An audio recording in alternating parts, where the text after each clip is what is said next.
जो बेसमेंट है जहाँ पर लगातार पूरे वॉलंटियर सेवादार और चर्च टीम्स लगातार प्रेयर्स करती हैं शुरू से, जहाँ से मिनिस्ट्री की शुरुआत हुई, उस जगह पर मैं आई थी और मैंने सुबह कितने घंटे प्रार्थना की थी? शाम तक 8 घंटे लगातार प्रेयर की थी। और क्योंकि प्रॉब्लम्स के कारण, यस, जो घर में प्रॉब्लम्स थी, परेशानियां थी, सो बहुत ज़्यादा जैसे अक गए थे, परेशान हो गए थे कि क्या करें अब।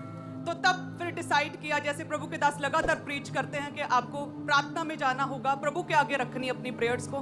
तो फिर मैं बैठी और उठी नहीं जब तक पवित्र आत्मा नहीं मिला।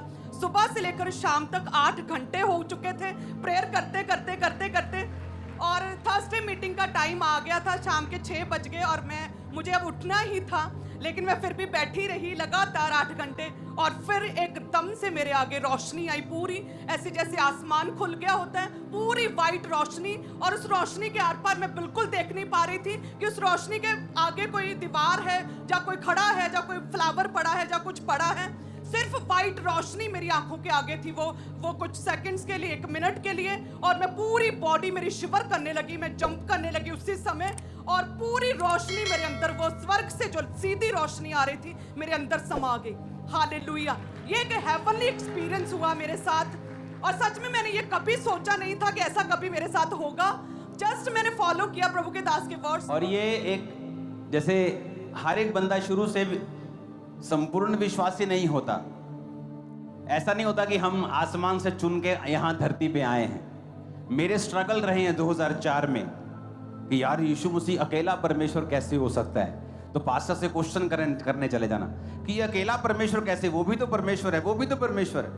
बहुत स्ट्रगल किया, लेकिन वचन में मैं खड़ा रहा, वचन से नहीं हटा, मिस्टेक्स नहीं की।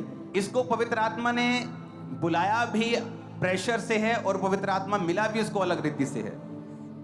वो जब तुम्हारी फैमिली तुम्हें बोलती थी कि तुम्हें मसीह में जाना है, चर्च जाना है, और तुम बोलती थी मुझे नहीं जाना, और ईस्टर के दिन क्या हुआ जाना, मुझे खिंच चढ़ती थी जैसे। और ये पहले की बात है, ये पहले की बात, प्रभु में आने से पहले। मेरी मदर मुझे इतना समझाती, मेरी फैमिली, मेरे फादर, मेरी सिस्टर्स, कि जाओ एक बार चेक करो जाके। मुझे खिंच चढ़ती थी, मुझे नहीं जाना, मुझे मत कहो, मैं नहीं जाऊंगी, संडे मतलब मेरी छुट्टी। और फिर जब ईस्टर का दिन आया तो पूरी फैमिली तैयार हो रही थी, क्योंकि उन्होंने चर्च जाना था, और मेरे लिए छुट्टी थी, और मैं आराम से लेटी थी, अभी आराम से उठूंगी, आज छुट्टी है। और फैमिली तैयार हो रही थी, और जैसे ही मैं लेटी थी ये सोच के कि आज तो छुट्टी है, तभी एकदम से मुझ पर एकदम से पता नहीं क्या पावर आई कि मैं पूरी तरह से, जैसे जमीन भी फट गई होती है और जमीन के अंदर पूरी तरह से धंस गई होती हूँ मैं, ऐसे बिस्तर समेत मैं नीचे चली गई। और मेरे ऐसे मुझे लग रहा था कि मैं अपनी आखिरी सांसें ले रही हूँ और मैं मरने वाली हूँ, और मैं कुछ बोल नहीं पा रही थी। मुझे अपनी मम्मा सामने दिख रही थी, तैयार होते, फैमिली दिख रही थी, मैं मुंह से कुछ नहीं निकल रहा था, और मैं पूरी पताल में थी, और मुझे लगातार कानों में आवाजें आ रही थी, प्रभु तुझे चुन रहा है, प्रभु तुझे इस्तेमाल करेगा, प्रभु तुझे बहुत प्यार करता है, मेरी बेटी तो मेरे पास आ।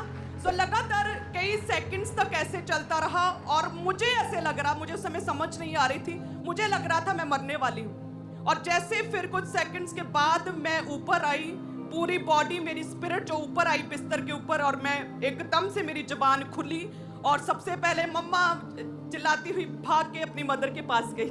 हालेलुया! तो जैसे ही गई तो उन्हें बोला कि ये हुआ मेरे साथ, ये मेरे साथ क्या हुआ, मेरे साथ क्या हुआ। तो फिर उन्होंने बोला कि नहीं, प्रभु ने खुद इनवाइट किया, आज तक चली जा। हालेलुया! तो वो फर्स्ट डे, वो पहला दिन था, ईस्टर का पहला दिन था, जब परमेश्वर ने खुद इसकी गिच्ची मरोड़ के लेके गया। हालेलुया! सो वो फर्स्ट डे मैं ईस्टर पर प्रभु के घर आई, और उसके बाद मैंने पीछे मुड़ के कभी नहीं देखा। हालेलुया! कभी नहीं देखा। और उसके बाद पवित्र आत्मा मिला, लाइफ चेंज हुई। बाकी की स्टोरी आपके सामने है।